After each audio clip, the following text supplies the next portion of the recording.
আমাদের এই লেকচারটা থেকে আমাদের আসলে ম্যানেজারিয়াল অ্যাকাউন্টিং পার্টটা শুরু হয়েছে।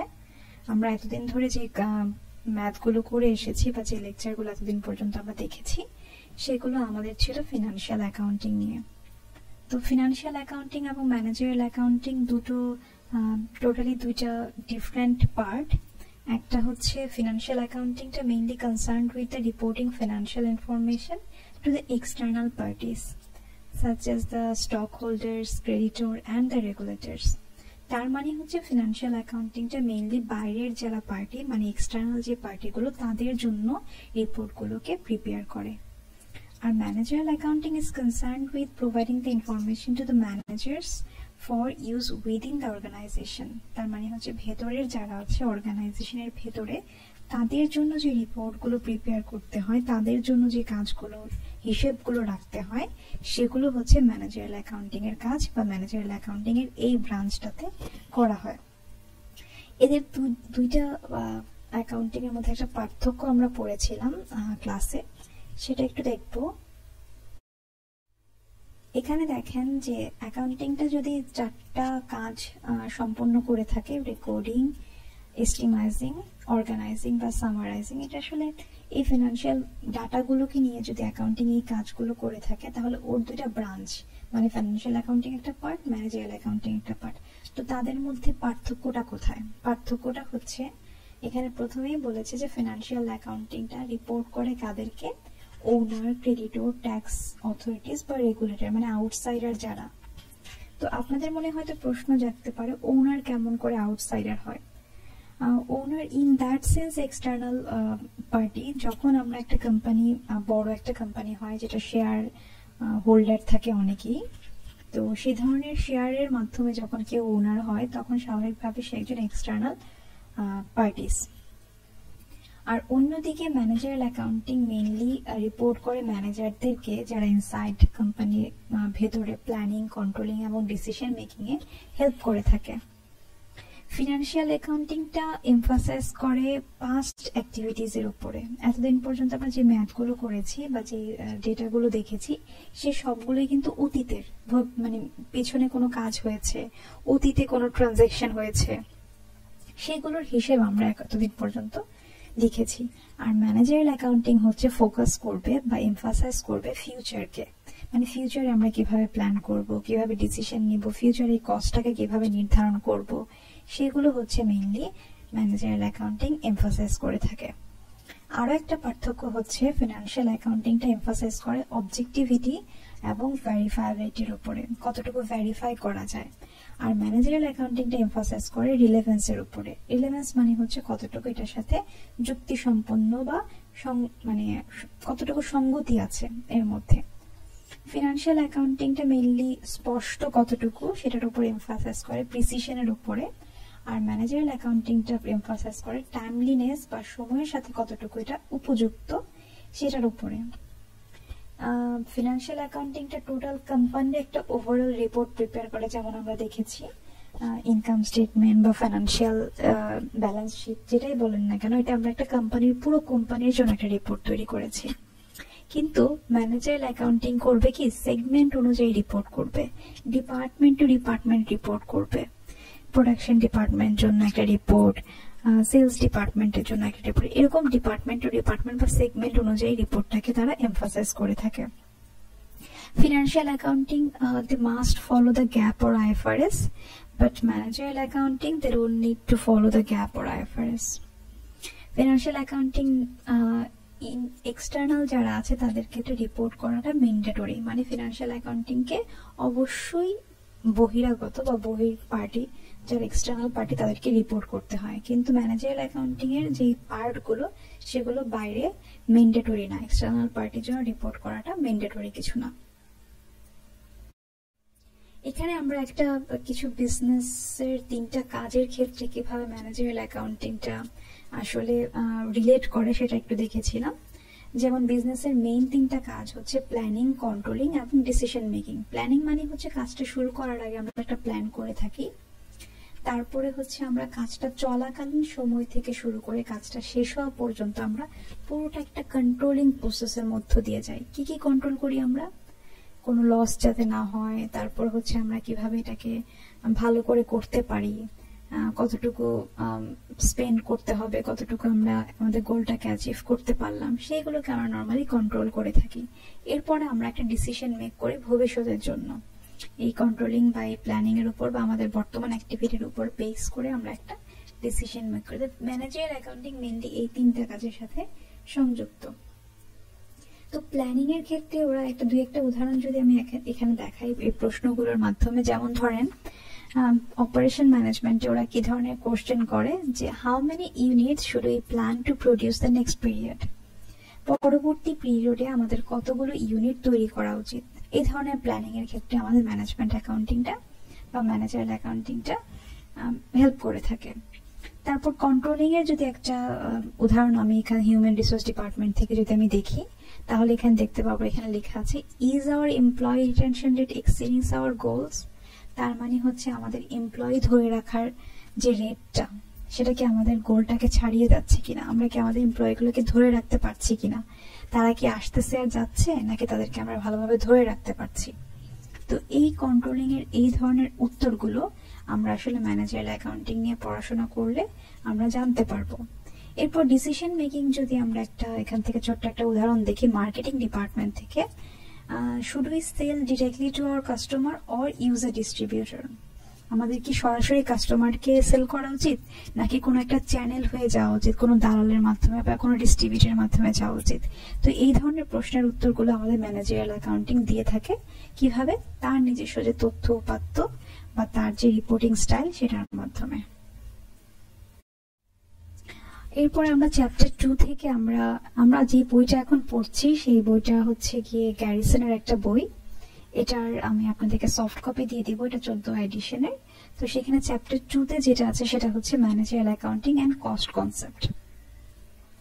ম্যানেজারিয়াল অ্যাকাউন্টিং এ কস্টটা হচ্ছে আমাদের প্রাইম, আমরা মেইনলি কস্টটা সম্পর্কে ভালোভাবে জানবো।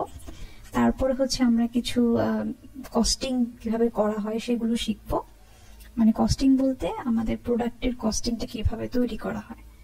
একটা প্রোডাক্ট আমরা তো আন্দাজে একটা প্রোডাক্টের দাম বা মূল্য নির্ধারণ করতে পারি না, সেগুলোর বিপরীতে আমাদের কত খরচ হয়েছে, প্রফিট কতটুকু রাখবো, কতটুকু করলে ওভারঅল প্রফিট হবে, সেই চিন্তা করে আমরা কস্টিং গুলো করে থাকি। তো কস্ট কনসেপ্টের ক্ষেত্রে আমরা প্রথমে যে কস্টটা সম্পর্কে জানবো সেটা হচ্ছে একটা ম্যানুফ্যাকচারিং কস্ট। এটাকে প্রোডাক্ট কস্টও বলে থাকে। প্রোডাক্ট কস্ট মানে হচ্ছে একটা প্রোডাক্ট তৈরি করতে, উৎপাদন করতে যে খরচটা হয়ে থাকে সেটাকে আমরা বলি ম্যানুফ্যাকচারিং কস্ট বা উৎপাদন ব্যয়। উৎপাদন ব্যয়ের মধ্যে তিনটা জিনিস আছে, একটা হচ্ছে ডিরেক্ট ম্যাটেরিয়াল, ডিরেক্ট লেবার, আর একটা হচ্ছে ম্যানুফ্যাকচারিং ওভারহেড। ডিরেক্ট ম্যাটেরিয়াল হচ্ছে একদম সহজ, মানে একটা প্রোডাক্ট তৈরি করতে যে ম্যাটেরিয়াল বা ম্যাটেরিয়ালের বাংলা কি উপাদানটা লাগে সেটাই হচ্ছে ডিরেক্ট ম্যাটেরিয়াল। যেমন একটা টেবিল তৈরি করতে আমি উদাহরণ দিয়েছিলাম ক্লাসে, যে একটা টেবিল তৈরি করতে কি লাগে, একটা টেবিল তৈরি করতে কাঠ লাগে, এটাই হচ্ছে ডিরেক্ট ম্যাটেরিয়াল।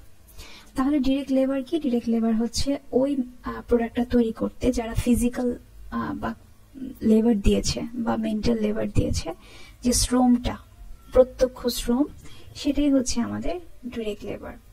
এই দুটো বাদে বাদ বাকি অন্যান্য যে ধরনের খরচ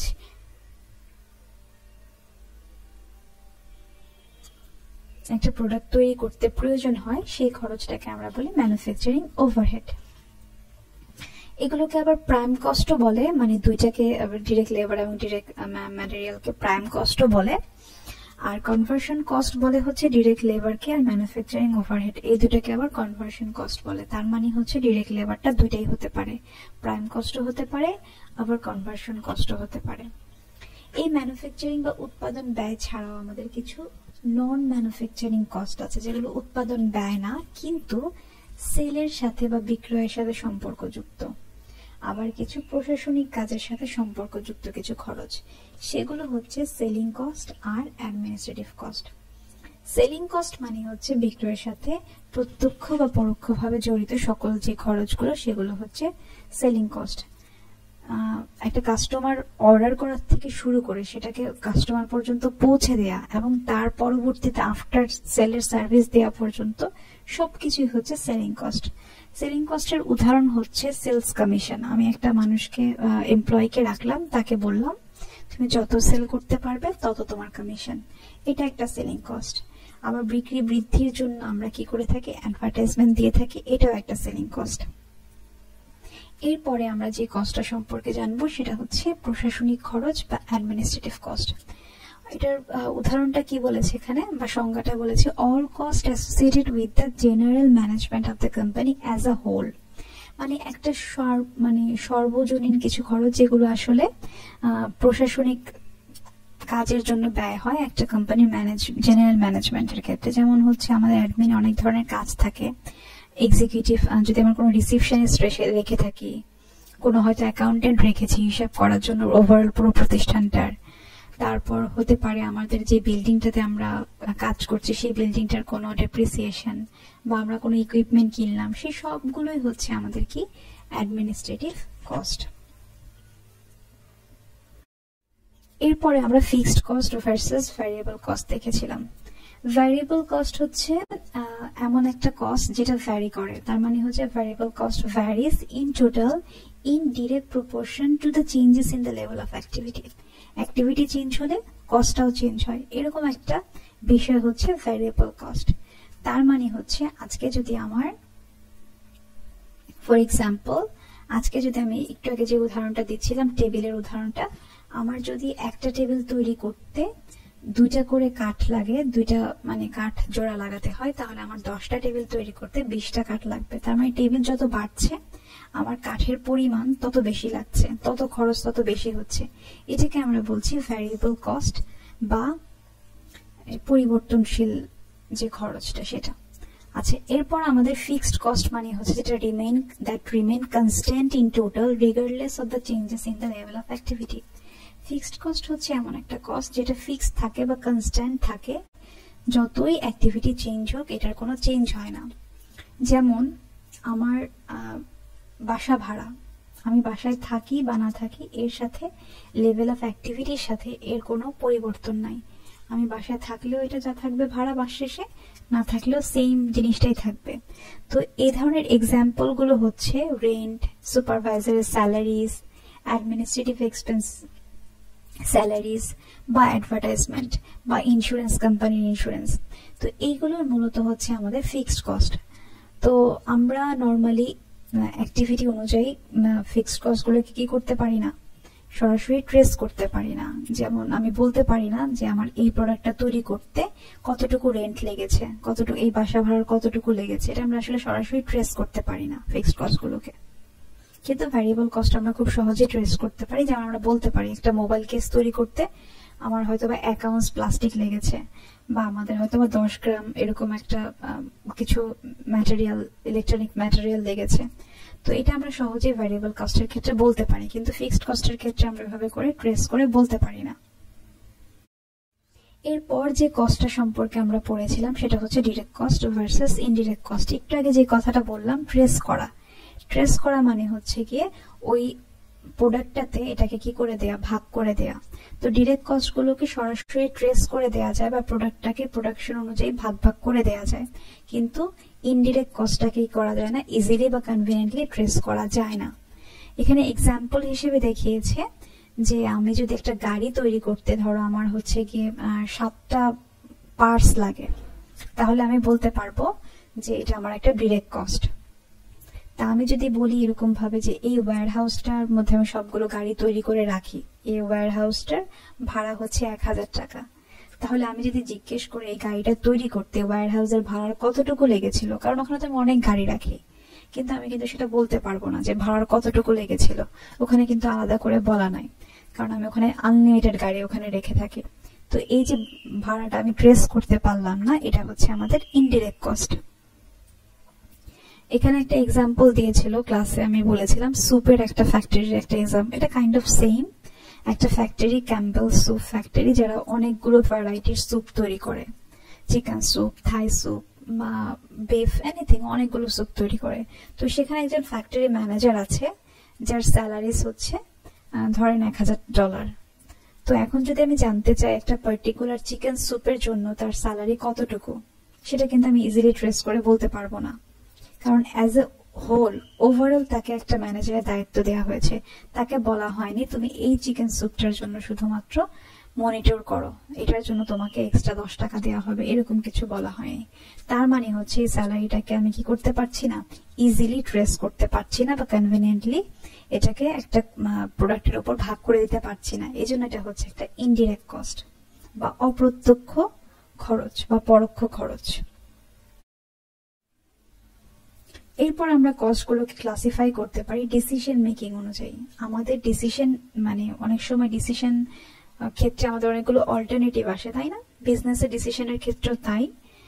আমাদের অনেক সময় অনেকগুলো বিভিন্ন বিকল্প রাস্তা থাকে, কোনটা নিব, option A, option B, option C.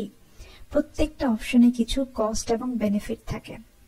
তো আমরা তখন সেই কস্ট এবং বেনিফিট গুলাকে কি করি, কম্পেয়ার করি আমাদের অল্টারনেটিভ গুলোর মধ্যে, যেটার কস্ট এবং কস্ট যেটার কম এবং বেনিফিট যেটা সর্বোচ্চ, সেটাই আমরা চুজ করে থাকি।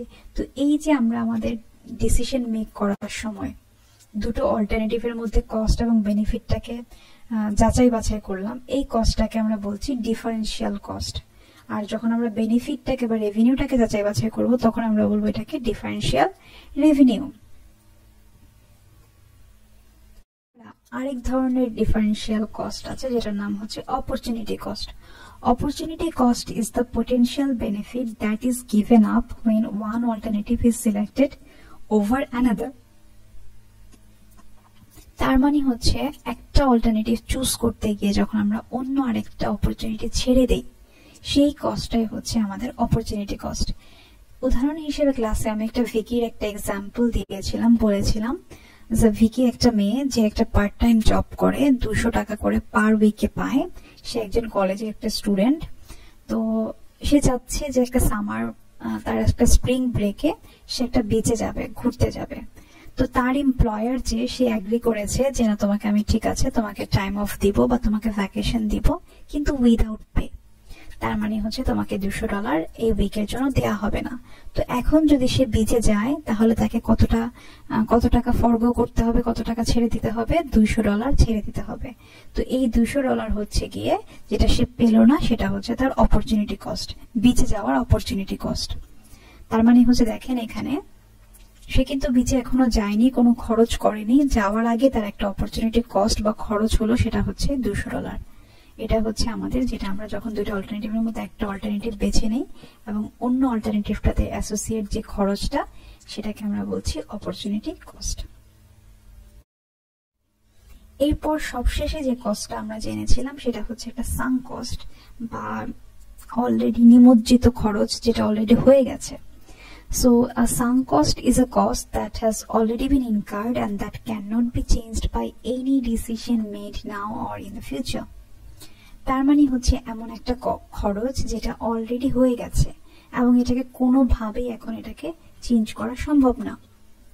তো এই ধরনের খরচগুলোকে আমরা বলবো সাঙ্ক কস্ট। তাহলে সাঙ্ক কস্ট তো হয়ে গেছে মানে হয়ে গেছে, এটা আমার কেন এখন জানা প্রয়োজন?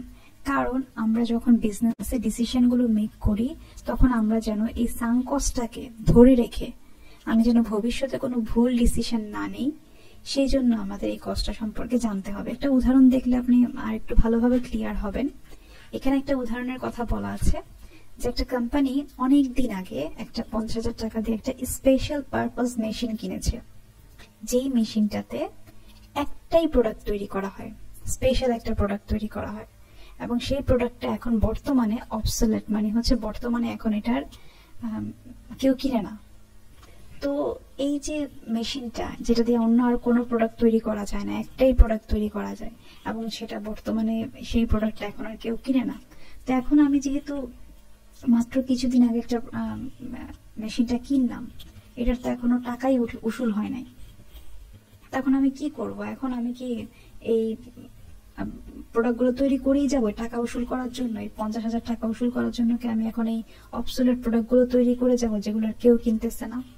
না, আমাদেরকে এখানেই এটা থামতে হবে, চিন্তা করতে হবে এই $50,000 হচ্ছে আমার জন্য একটা সাঙ্ক কস্ট, যেটা আমার কোনোভাবেই রিকভার করা সম্ভব না।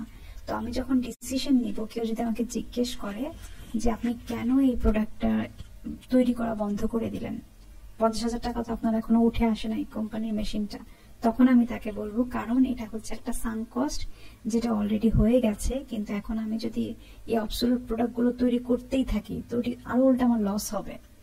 এই জন্য আমাদেরকে ডিসিশন নেওয়ার সময় সাঙ্ক কস্টটাকেও কি করতে হবে, চিন্তা করতে হবে। তখন আমাদেরকে এটাকে কারেন্ট ডিসিশনের সময় এটাকে টোটালি ইগনোর করে আমাদেরকে বর্তমান ডিসিশনগুলো নিতে হবে। এই ছিল আমাদের কস্ট, টোটাল কস্ট সামারি। তার মানে হচ্ছে আমি যদি একটু রিভিউ করি, আমরা নর্মালি প্রোডাক্ট কস্টগুলোকে প্রথমত দুই ভাগে ভাগ করতে পারি, একটা হচ্ছে প্রোডাক্ট কস্ট আর একটা হচ্ছে পিরিয়ড কস্ট। প্রোডাক্ট কস্টগুলো হচ্ছে ডিরেক্ট ম্যাটেরিয়াল, ডিরেক্ট লেবার আর ম্যানুফ্যাকচারিং, আর পিরিয়ড কস্টগুলো হচ্ছে সেলিং, অ্যাডমিনিস্ট্রেটিভ, নন ম্যানুফ্যাকচারিং এগুলো। এছাড়া আমরা আমাদের বিহেভিয়ার অনুযায়ী কস্টগুলোকে ভাগ করতে পারি, সেগুলো হচ্ছে ভ্যারিয়েবল, ফিক্সড আর হচ্ছে মিক্সড কস্ট। আমরা মিক্সড কস্টার উদাহরণ বোধহয় দিই নাই। মিক্সড কস্টার উদাহরণ একটা হতে পারে স্যালারিজ। ধরেন আমরা পাবো ওয়েজেস, ধরেন আমার স্যালারি হচ্ছে গিয়ে মাসে $1,000, আমি এটা ফিক্সড পাই, তো আমি আবার ওভারটাইম করলে হয়তো বা প্রতি ঘন্টা প্রতি 80 টাকা করে পাই বা ঘন্টা প্রতি $1 করে পাই। তো এটা হচ্ছে আবার আমাদের কি ভ্যারিয়েবল। এই যে দুটোই উপাদান যেটার মধ্যে আছে এরকম একটা কস্টকে বলা হয় মিক্সড কস্ট। এছাড়াও আমরা আমাদের খরচগুলোকে আরো ভাগে ভাগ করতে পারি অ্যাসাইন করা হিসেবে, সেটা হচ্ছে ডিরেক্ট কস্ট আর হচ্ছে ইনডিরেক্ট কস্ট। তার মানে হচ্ছে ডিপার্টমেন্ট অনুযায়ী আমরা কি করতে পারি, এগুলোকে ডিরেক্ট এবং ইনডিরেক্ট অনুযায়ী ভাগ করতে পারি। আর ডিসিশন অনুযায়ী 3 ভাগে ভাগ করতে পারি, একটা হচ্ছে ডিফারেন্সিয়াল, সাঙ্ক কস্ট আর একটা হচ্ছে অপরচুনিটি কস্ট। এই ছিল আমাদের managerial accounting and cost concept. Next ক্লাসে আমরা একটা ম্যাথ দেখবো। সে পর্যন্ত সবাই ভালো থাকবেন।